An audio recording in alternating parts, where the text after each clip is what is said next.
Welcome to River City Media, second ever Sylvania Rams football show.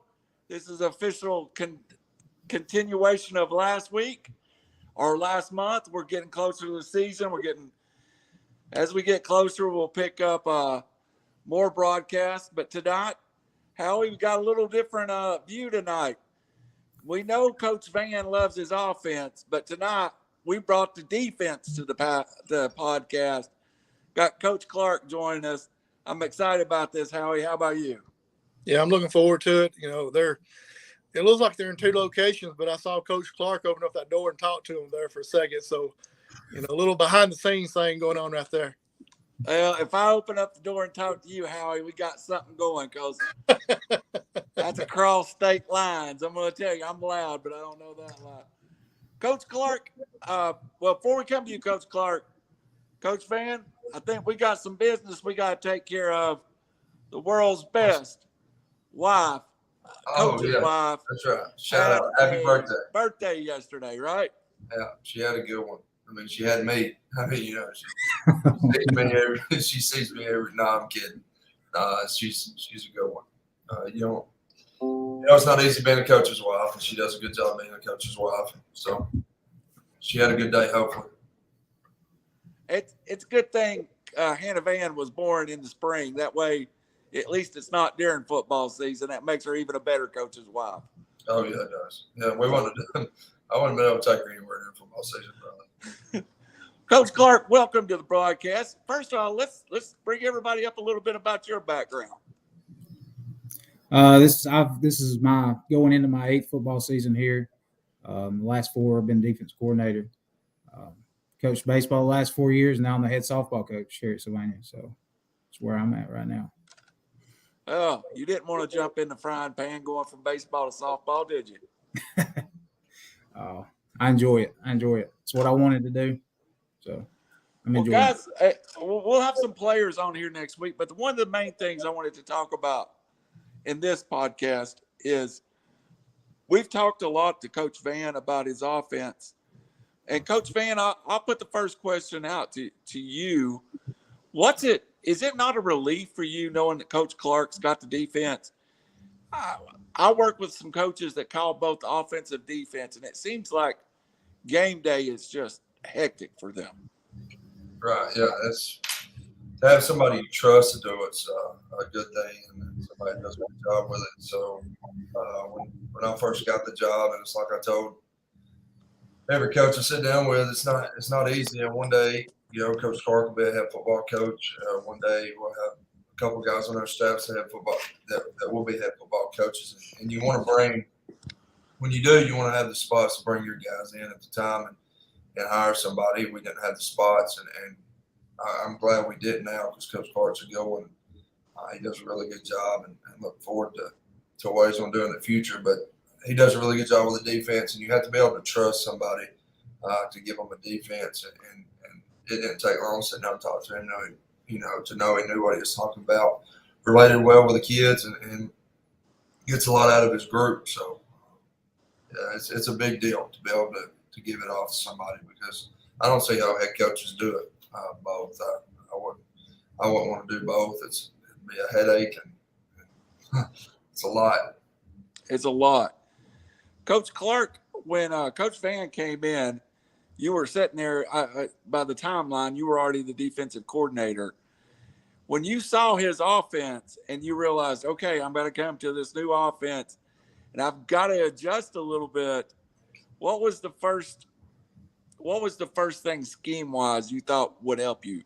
Is it turning the ball over, pressuring the quarterback, just creating more snaps for him on offense?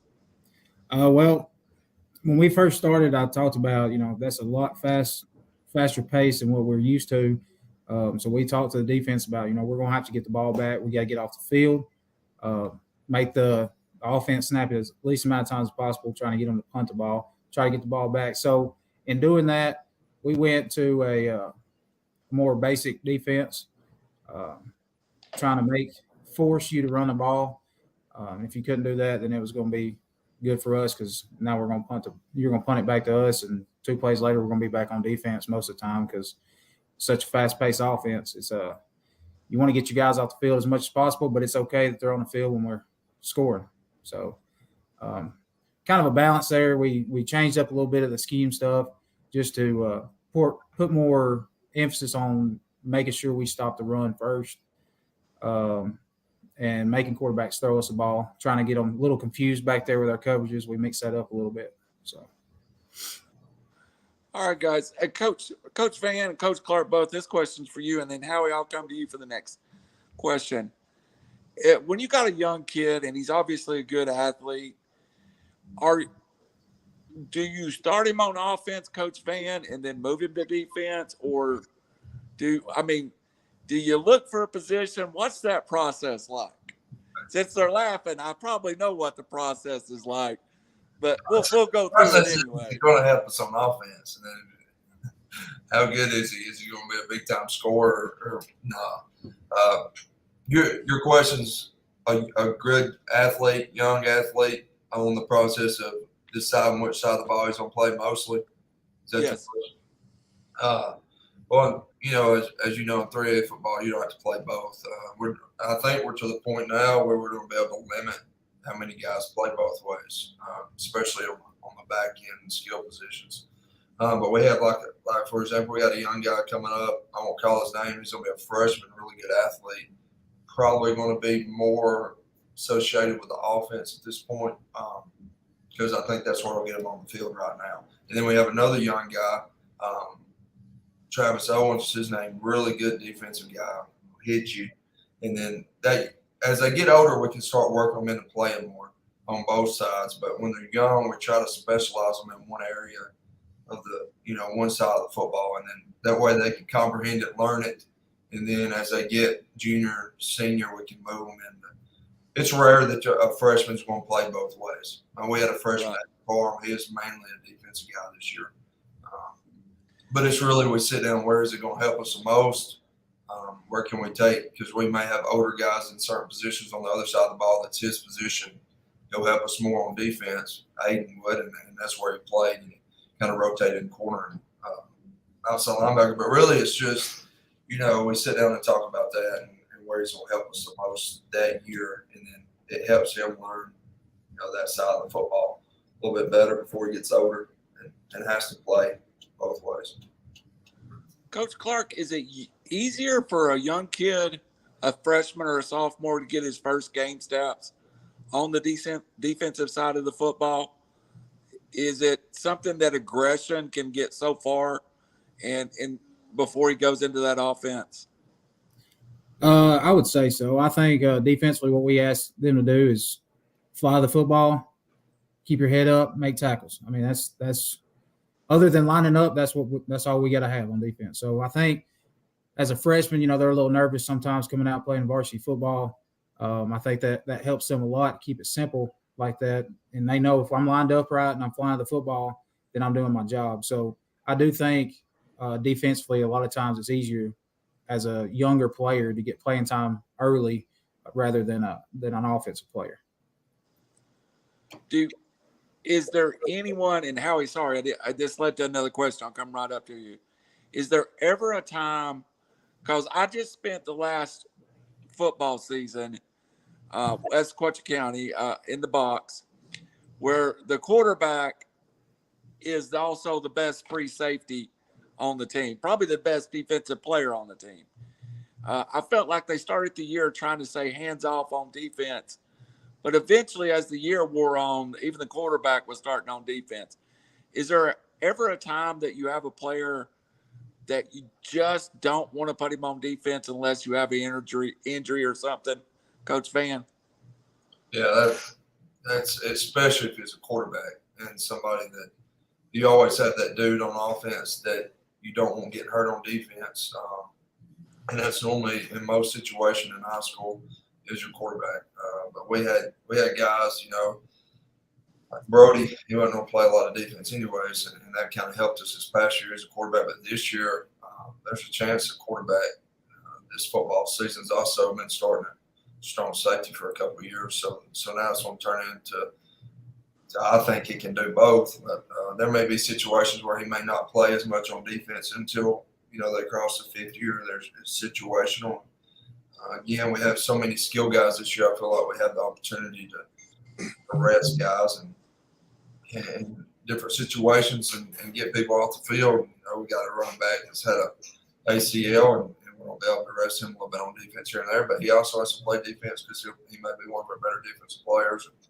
So both our running backs, we looked today, just got done talking today, that they may have an opportunity to rest a little bit on defense here and there because of the depth we have at outside linebackers. So it's really just, as a coach, if they're really good and they help you on both sides, it's hard to take them off the field, and I think you got to play them. But we hadn't crossed that line. We hadn't really crossed that line yet. We haven't protected them too much. If they're going to help us, we try to put the best 11 out there. At 3A, it's that fine line. At 1A, 2A football, sometimes they don't have a choice. At 4A, 5A, you've got enough to go both ways. But y'all are really caught in a fine line. Yeah, and it's a lot of with the numbers. You can go by who you're playing that week too. So if you're playing someone you feel really confident against, he may only have to play a couple drives on that side of the football to help you so you can get a lead, or if you're playing a non-region game and you're really trying to take care of him, he ain't got to play that side, one side that you're trying to take care of him if it's not a region game, and get somebody else a lot of quality reps. But there's a lot that goes into it sometimes. All right, guys, I'm going to turn you over to the most dangerous man in DeKalb County, Howie Chaney, in his Alabama hat, and he's probably ordered a Marcus Mariota jersey already, guys. I can't do nothing with him. Let's hear what he's got tonight for us. Now, guys, talking about players playing both ways and everything, let's talk about practice. How do y'all manage that as far as players going both ways, working on the offense and defense sides?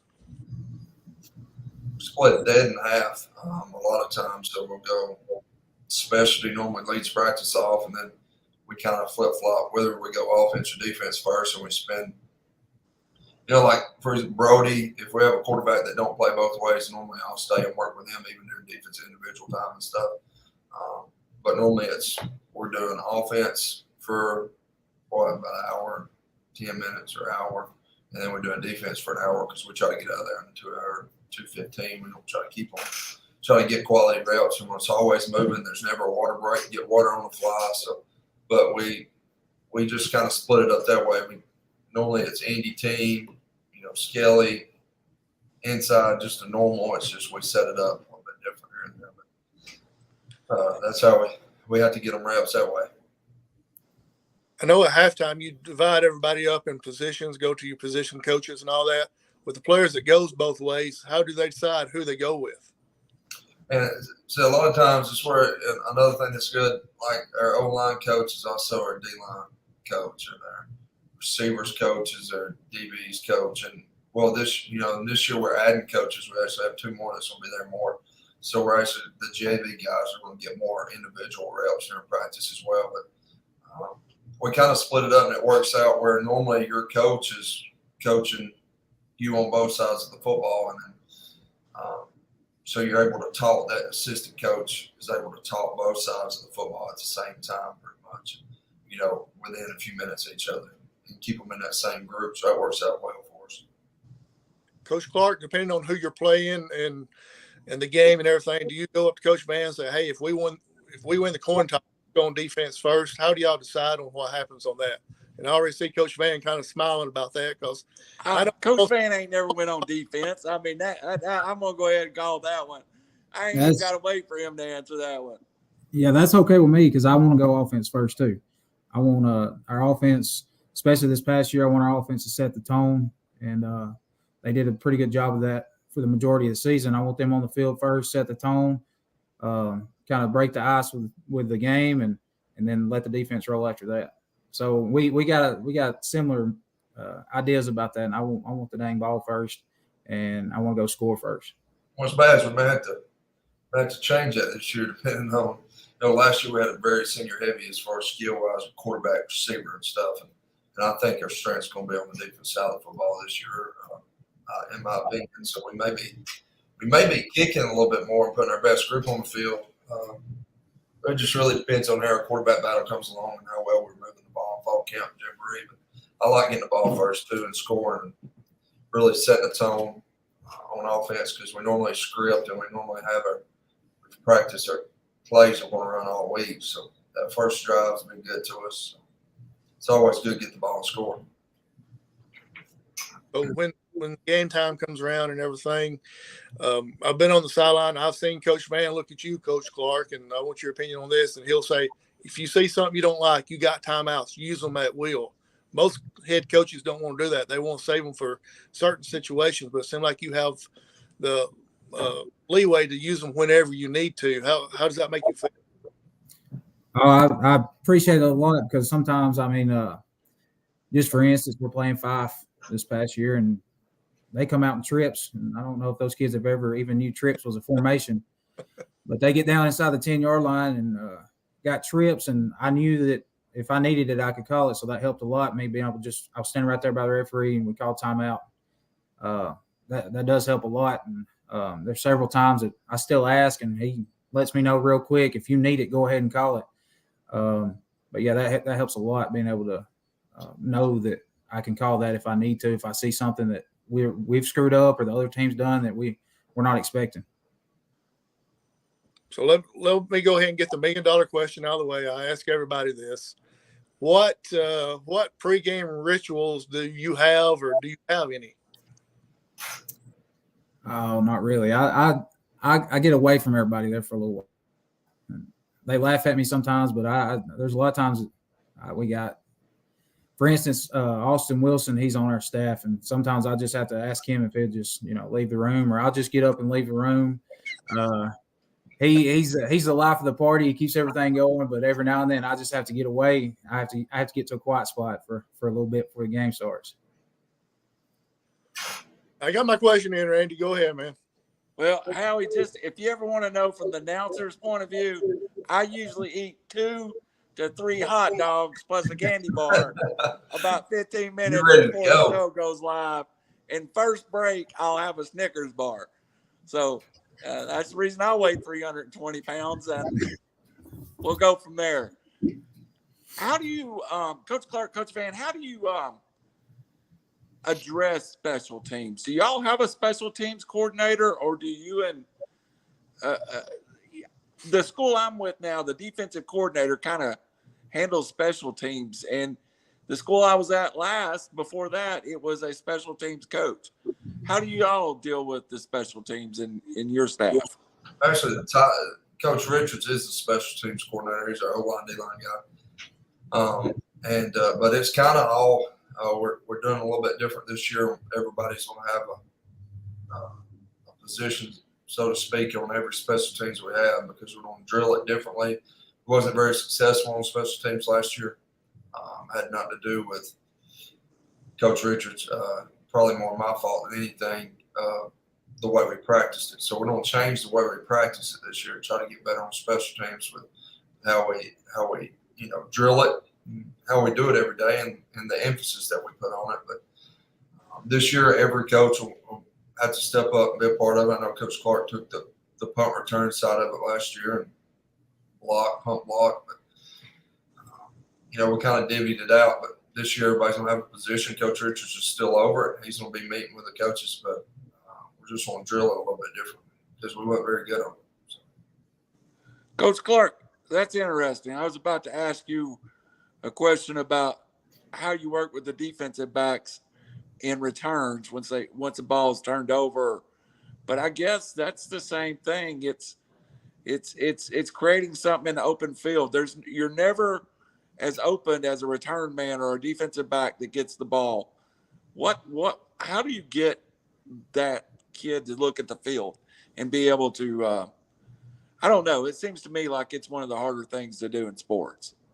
You usually want this year we were blessed. We had Sorry Hughes back there catching punts, and a lot of good things happen when he gets the ball in his hands. This year it may be to where either one of our safeties drop back like it was last year, and we go with our defense on the field. That way, if somebody comes out and fakes it, and we're there for a safe, just playing regular defense, and we got a return man back just in case they do punt it. Maybe to where we can drop a safety back this year like we have in the past, or may have to run somebody in and off the sideline if one of our safeties aren't able to do that. But it's really just about getting a guy that's good with the ball in his hands. Once they get to where they can catch that ball coming out of the sky, which is one of the harder things to do. Once they catch that ball, it's all fun and games. After that, if they get their eyes down and we block it the way we're supposed to. So this question again will go to both of you. Coach Van's talked about how much trust since we started doing this show he has you and Coach Clark. That's a great compliment, of course, to your coaching ability. How much when the offense is on the field, what is your role, Coach Clark? Are you working on the next series of defensive sets? Do you ever look at the field and go, well, Coach Van, you're just missing it right there. It is. Or Well, for a lot you, of Coach times- Van, do you ever look at Coach Clark and go, well, right there it is. You can't see it for the trees. So start with you, Coach Clark. A lot of times, I don't have time to work with our guys on the sideline. I had Leo Kirby that would come off last year, and that was it.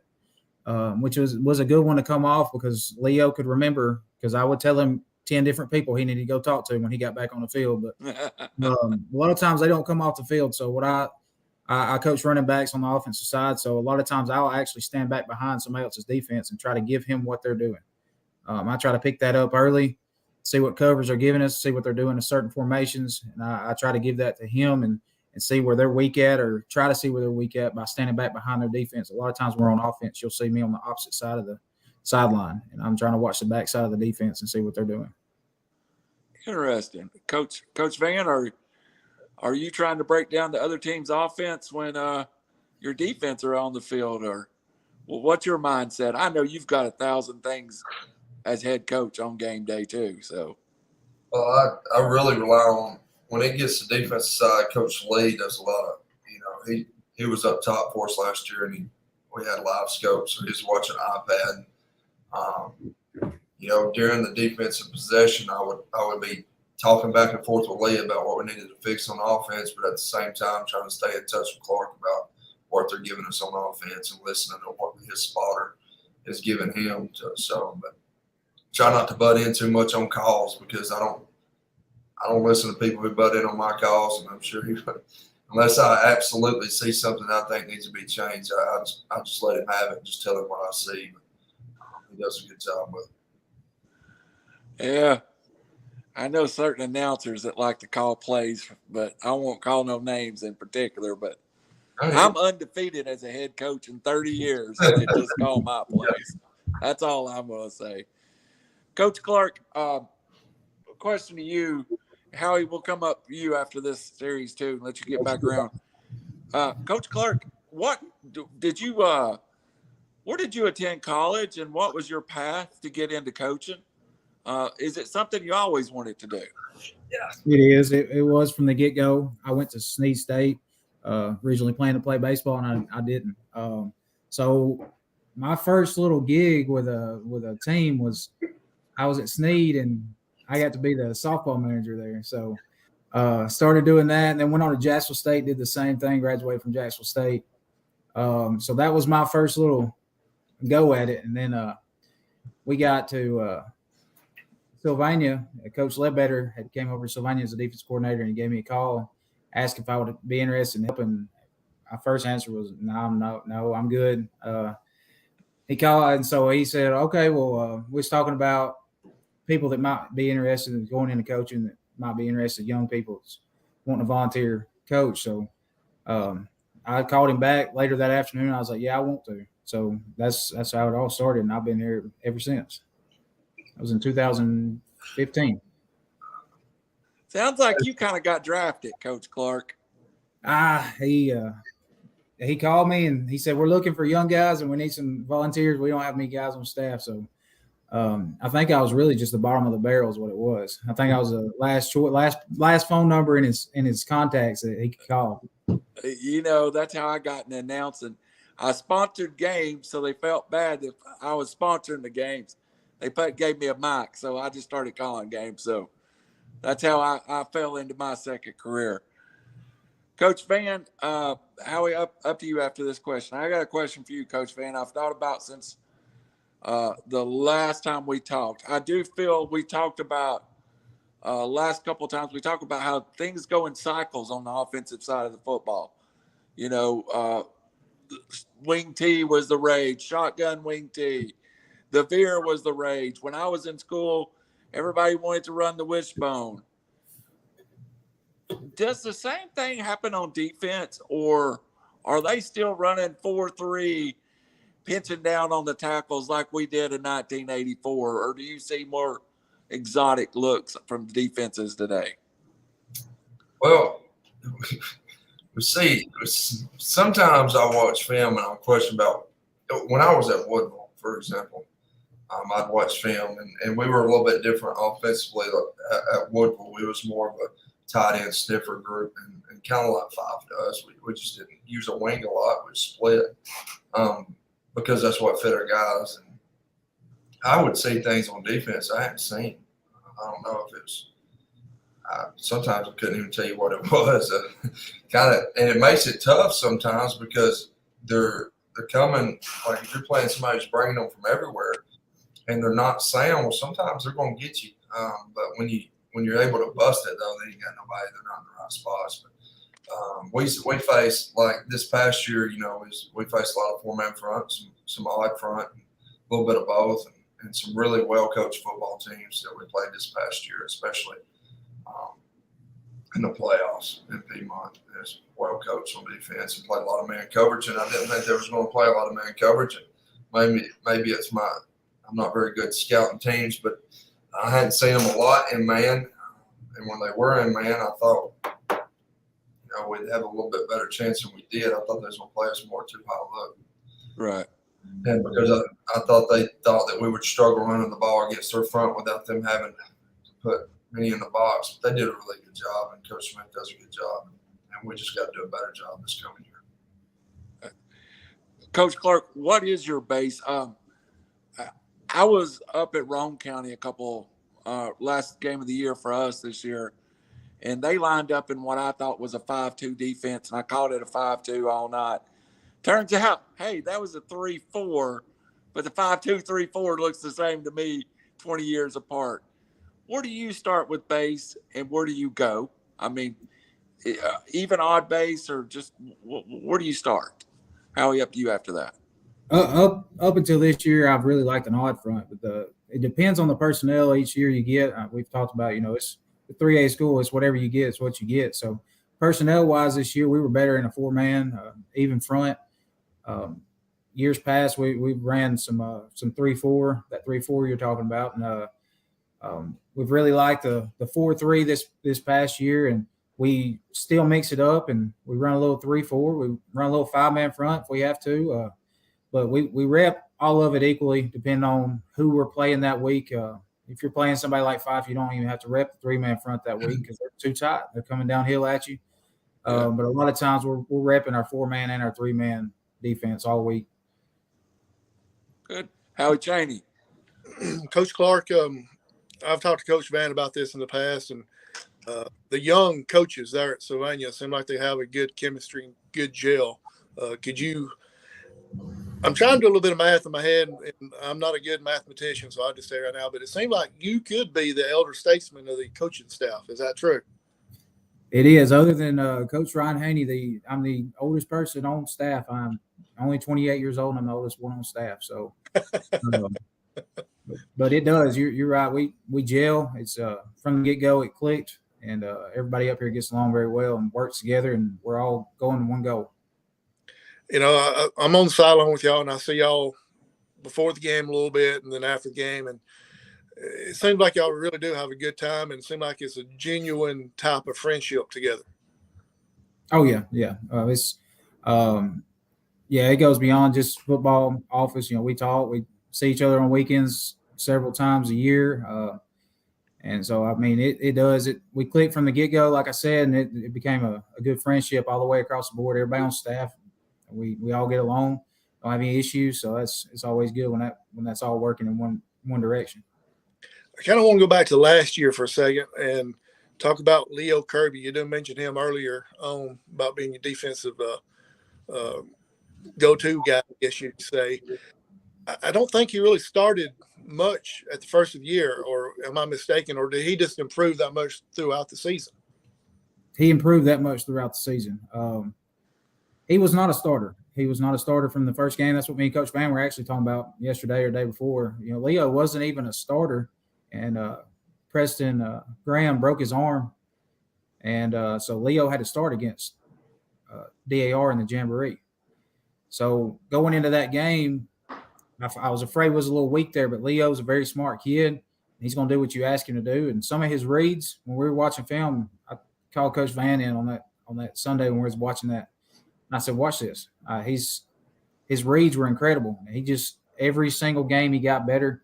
He worked, and he worked himself into one of our better defensive players. He played will linebacker for us. But, yeah, he started from the get-go, but he was under the radar at first.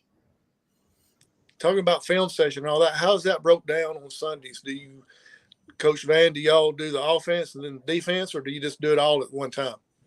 No, we're split up, so we'll have some offensive guys in one office, and we'll split up defensive guys in the other coach's office, and then we'll come together at the end. So kind of work that way. And then, so like this year will be a little bit different. I think we're going to be better on how we meet this year than it was last year. So tell the kids to get better. We need to get better too. So we're going to make some changes in how we do that, but it'll be very similar. We're going to split up, but come together and be more kind of in depth on what we want from everybody that week, and kind of game plans on both, rather than me and Clark just, us two knowing it. We need to do a better job of communicating throughout everywhere. The entire staff knows what we want on both sides, rather than just this offensive staff knowing what I want, just the defensive staff knowing what he wants, and me and him the only two that know what both sides want. Coach Clark, Coach Van has told us in the past, I think the last episode we had, some of the players he's going to miss, not just on offense, but team-wise. Could you elaborate on some of the defensive players that you're really going to miss from this senior class that's graduating? Oh, yeah, we got Sidney Decker. Sidney's going to hurt. Losing him at defensive end, he was a guy. I mean, it turned into halfway through the season, you'd flip on film and you'd see quarterbacks coming to the line of scrimmage looking for number 70 and trying to get the ball the other way. Styles Hughes played Mike for us. He always made sure everybody was lined up the correct way, which is half the battle on defense. And he was a very good Mike linebacker. And then Xander Wooten played a little 3-tech for us. He's not played very much defense up until this year. Ended up being a every game starter. And then Sawyer Hughes at safety. Sawyer was always back there. We always try to keep him the high safety in case anything ever broke. He'd just go get them down and let us play again. So those four guys right there are the main four that we're going to be missing from the defensive side, and they're four hard ones to replace. Do you already have early heir apparents that's going to be taking their places that you'd like to express now? Or would you rather just hold off on that? I think Mike linebacker, we could. I think we're looking at Leo Kirby either staying outside or moving him inside. He knows the defense so well. He knows it as well as anybody on the team. And if we've got guys that I think we do that's going to be able to step up and play some outside linebacker, Leo's going to be able to move into Mike and hold that defense down. And then defensive end wise, we had Brant Kittle that kind of emerged late last year and did a good job later in the year. And I think he's going to be able to step up and play some defensive end. And then the other two positions, they're still up in the air for grabs, I believe. Good. Randall, back to you, buddy. You said something about middle linebacker, Coach Clark, and is that your defensive captain? I mean, generally, is that the guy you've got calling plays and making sure everybody's lined up? Explain to everybody that doesn't know the ins and out of football what all getting lined up entails. Oh, well, the Mike's got to call a lot of times when they break the huddle, the wheel's supposed to call the formation. Will calls the formation, the offensive formation. The Mike will tell us where we're lined up next. So we bring a tight end, we make a certain check, and the Mike's got to make sure everybody's lined up in a certain way. But I put a lot of pressure on our safeties. I've been had my hands on safeties the last couple of years with coaching them at practice, and I put a lot of stress on the safeties. You see the whole defense. You see if something's not right. They see the edge a lot better than the Mike can.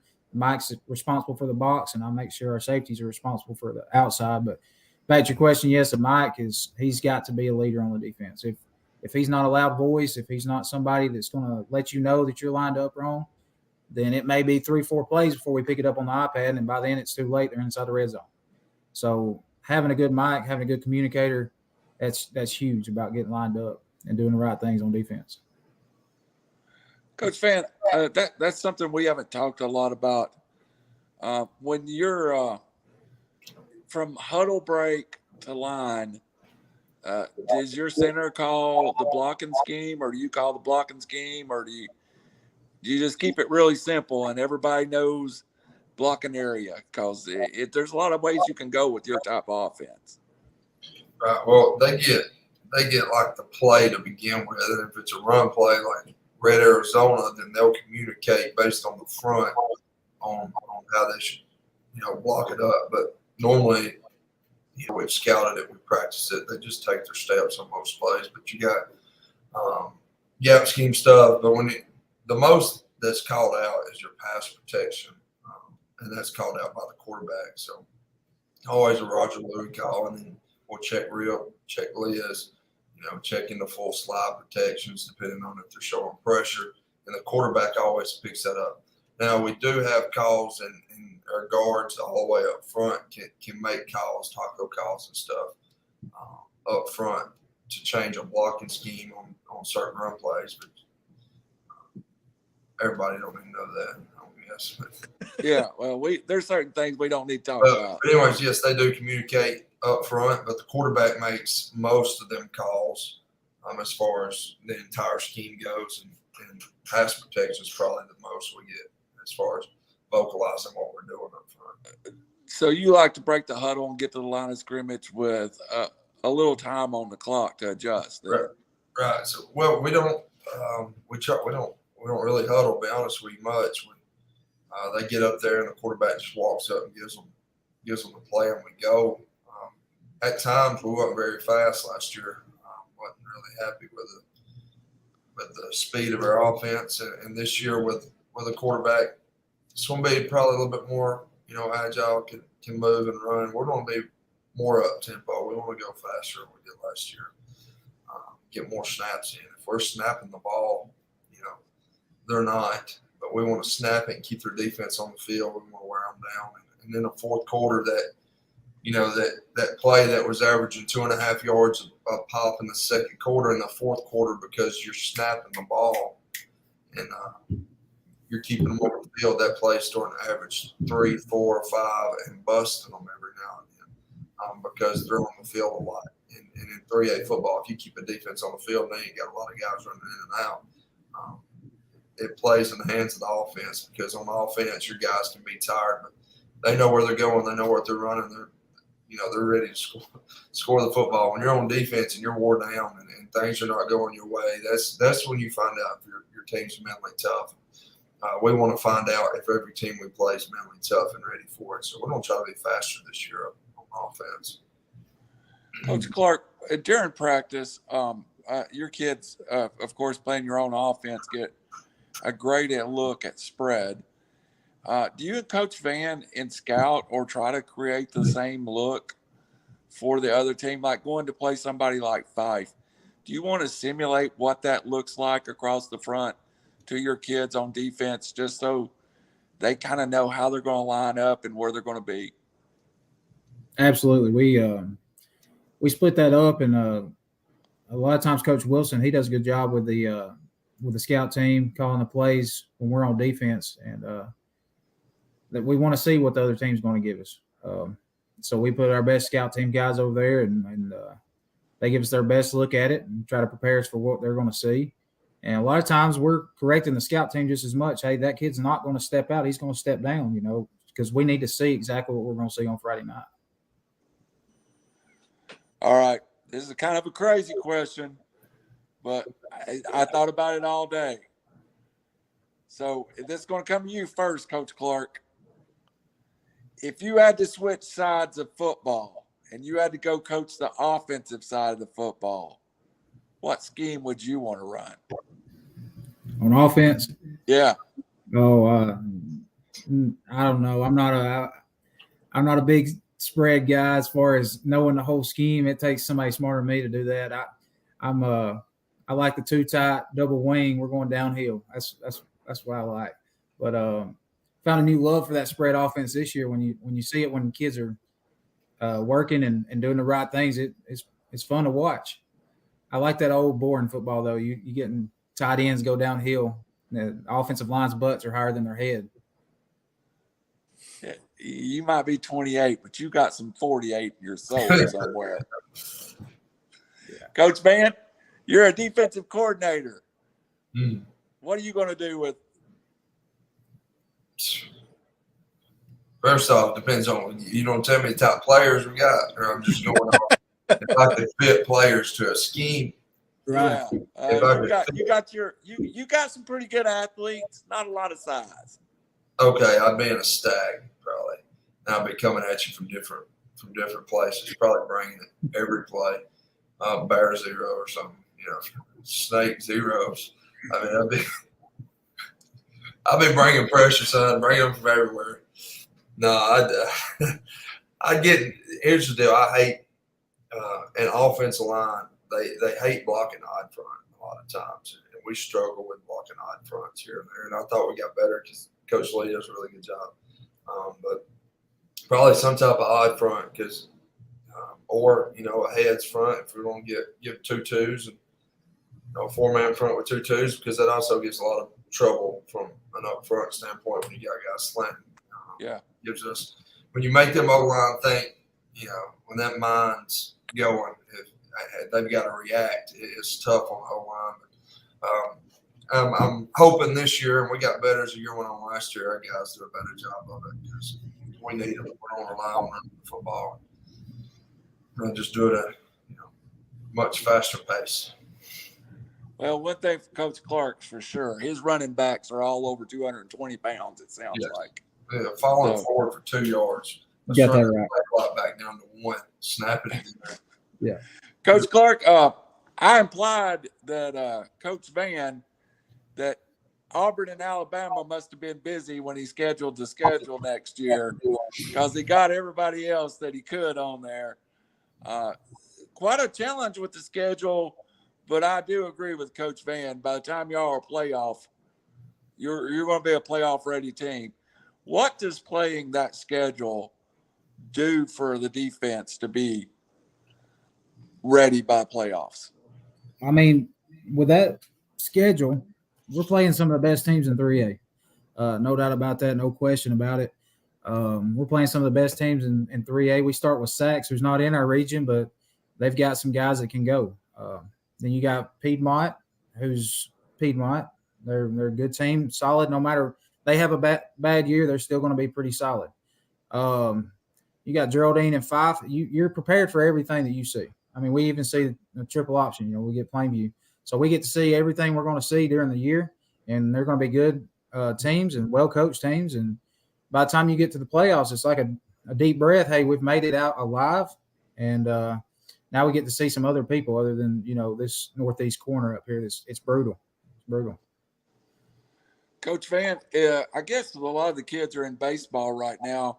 Do you still got lifting going even when they're in baseball? Will you have some lifting going?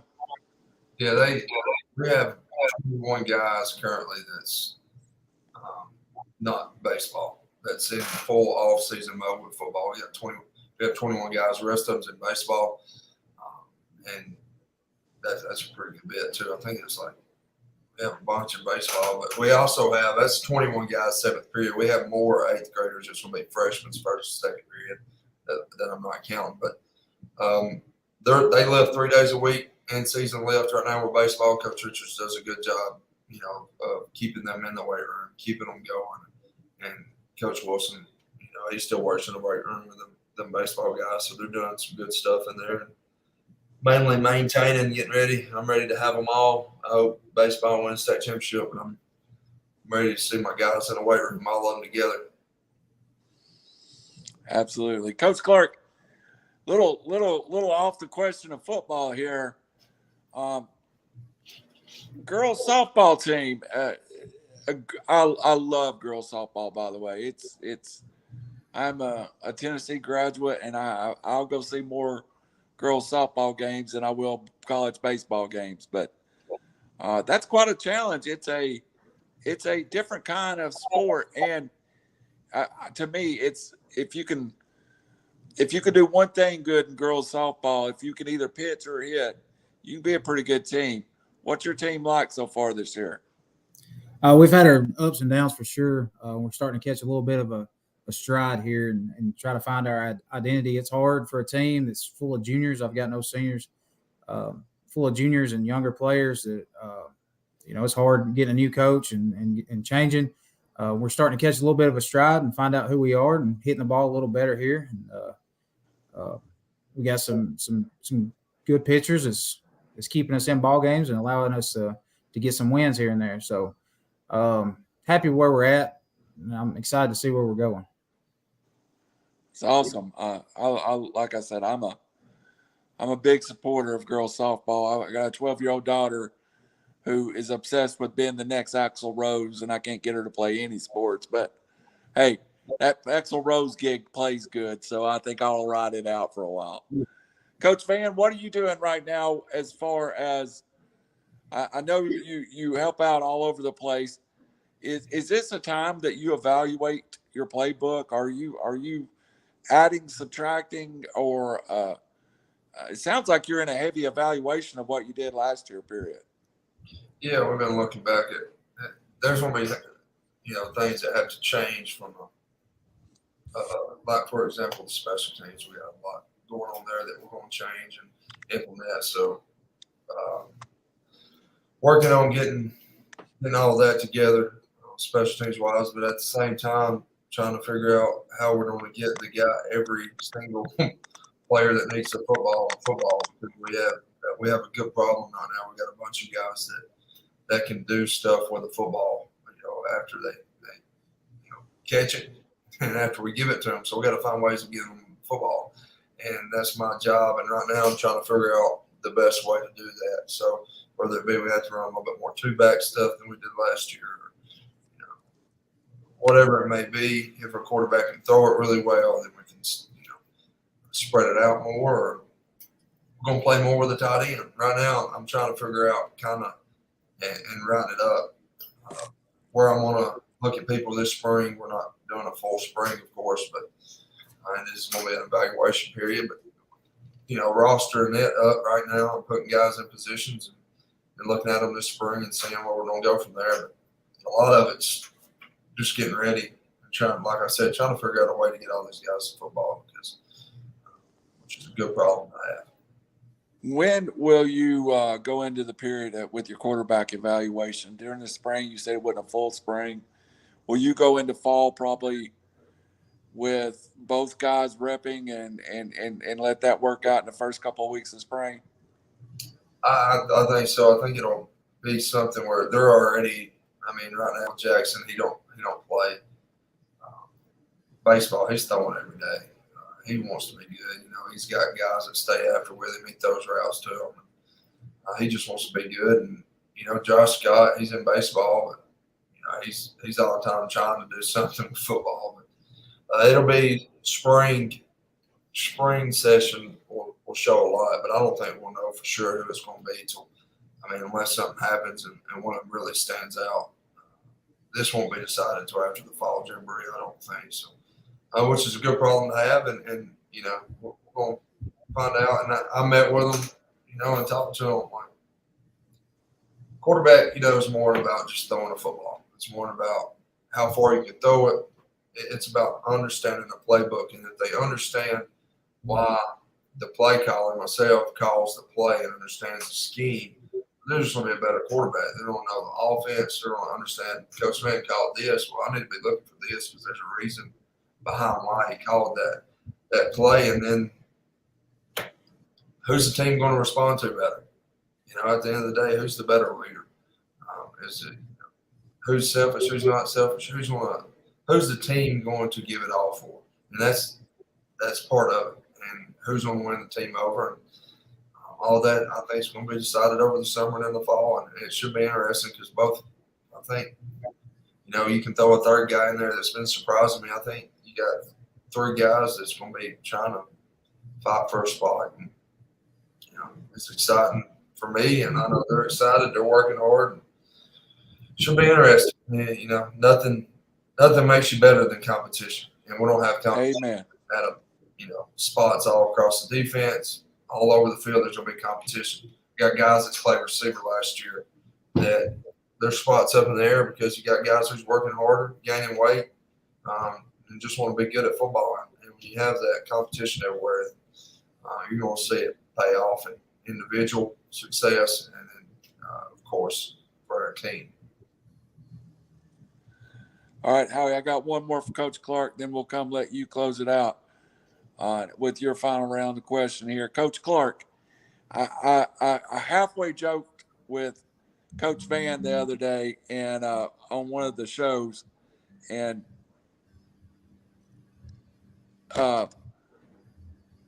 about how soon after the end of the season did he make his first depth chart. And I think he'd already made it about Tuesday after the final game, or he might have made it into the next week. But how soon do you start making your depth chart? And how many positions do you think is up to battle on that defense going into the limited spring and the fall? We started quickly after season was over, talking about getting this kid ready. Got to have this guy ready. This one's going to help us, blah blah blah. But I think there's probably 2-3 positions that's really up for grabs right now. The other ones, they're all up for grabs too. If somebody else wants to outplay that guy starting there, been playing there for a couple of years, I'm fine with somebody else coming in and taking their spot too. But right now, I think we've got 2 or 3 holes in our defense that we've got to fill. That's awesome. Hey, we've had a ton of comments, but the guy that takes the comments evidently turned comments off, so we couldn't see them. But Coach Van, I think it may be your wife said you looked handsome. Not sure. If it's not, then we ain't gonna bring it up. It might not be. I get that compliment all the time. Justin Frazier said we're talking about practice. So, and then we had a comment from Monica Kittle and Deborah Talley. Deborah Talley seems to love defense. So, Coach Van, we got one fan for the defense. But I did get one question that I wished I'd saw earlier. I want to ask you both. Did you last year was your first full year together as a staff? What do you think the biggest adjustment from week 1 to week 10 that you as a staff did that just kind of went, hey, that works, we're going to keep that going? Is there one moment that something in the coach's office, coach's meeting, and you went, you're right, Coach? And we'll start with you, Coach Van, was the growth of the staff, if you can comment on it a little bit. Oh, that's a tough one. I would say our in-game communication was something. I think when you're a young staff, especially, but a new staff, getting to know each other, it's important to understand what everybody's looking for, especially for the offense coordinator and defense coordinator. You don't need a million voices in your ear. You need one, and that's why we had them up top. I thought the communication from coordinator to coach to player was better throughout the year. I think that's a big deal. Halftime got more efficient as the year went on. I thought we did a really good job splitting up and getting things done at halftime. But that would be the biggest, I think, adjustment that was made would be in-game communication. But I thought the overall chemistry of the coaching staff got better as the year went on, of course. And winning always helps that. Absolutely. Winning helps everything. Winning, everybody's happy when you're winning. Everybody wants you to stay for 25 years and be the next coach that coaches for 30 years until you retire when you're winning. and everybody wants to build a culture and wants to hear about your culture when you're winning. But your culture can't change when things go bad. And I think we've built a good enough chemistry, and I think we've started building a good enough culture. You know, a couple of losses against some really good football teams, we're going to be all right. You know, and we don't plan on losing by no means. But losses shouldn't define your culture, shouldn't define who you are. And I think as a coaching staff, the chemistry we've made, losses ain't going to affect us. It's just going to make us work harder. We got a staff full of winners. And so chemistry and in-game communication will be the biggest thing that changed between week 1 and week 10 in my perspective. Coach Clark, same question. What did you see the growth in the staff? And then Howie, round the questions to you last one. Well, I agree with that. After the first game, we kind of came in and sat down, played a really good Sacks team. Came in the coach's office, sat down, and you realize, you're sitting around with guys, you've known some your whole life that you're sitting in that office with, but you've known some for 3 months. So, you're sitting there and you realize real quick that we're all going for one goal right here, and that's to make players better people and win ball games. And just the work everybody put in, it helps with build the trust, and it makes that chemistry grow as the year goes. And I think from week 1, after that first loss, you get in the coach's office and you realize, hey, we're all here one reason only. And I think that really builds chemistry from going in that. We didn't come in here mad at each other or mad at anybody on the team. We all felt like we had let the players down. We got beat by Sacks. Everybody in the room was like, okay, that was my fault. That was my fault. We got to fix that. I got to fix myself. And seeing a bunch of guys in the same room doing the same thing really builds that chemistry. It was probably because you got bad stats. Speaking of that, Howie Chaney, it's yours. Real quickly here, go back to last year's team. I was at the sports banquet the other night. Great job by everybody, by the quarterback club putting it on. Had a great time. Would y'all give out the names of the people that won like individual awards that was voted on by the coaches and everything? That's something that don't get out in the media very often. But, we all know who won or who was selected all area and all count and all that.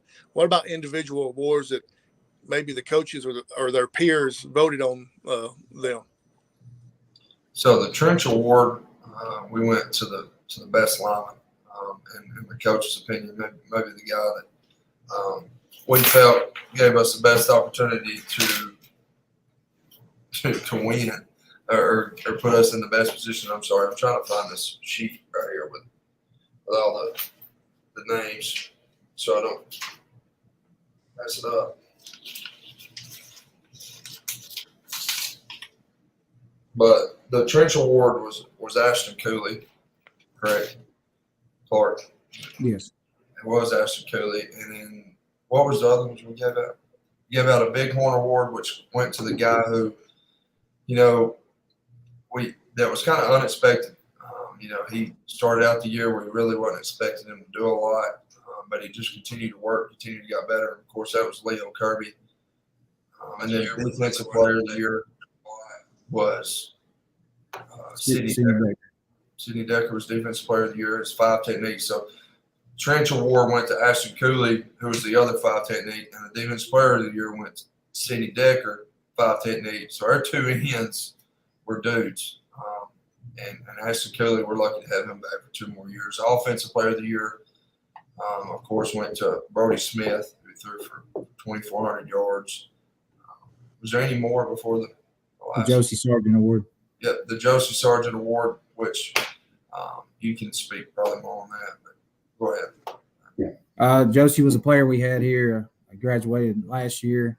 He passed away in a car accident this past year right before Christmas. And Josie was one of the hardest working players I've ever coached, ever been around. And we decided we needed to make sure he had an award in his name.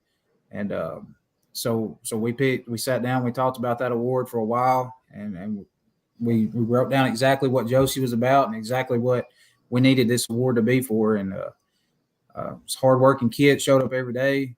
Didn't ever have to worry about his work ethic. He was going to be there. He's going to get the job done. And this year it was Colby Butcher. That's special. It was.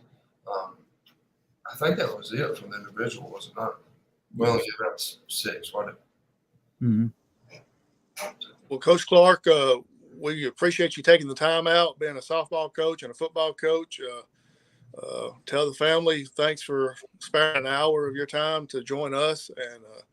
And Coach Van and Hannah's, they're used to it by now. So, I'm not going to thank her personally, but she knows we appreciate her, her letting Coach Van come and join us for a little while. I know he has to ask for permission to do this before he can do this, but anyway.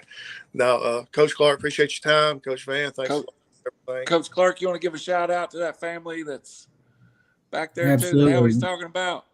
Absolutely. I got my wife's name's Caitlin, and I didn't ask for permission. I kind of told her that Van was making me do something up here at 7:00. So that way if she gets mad at him.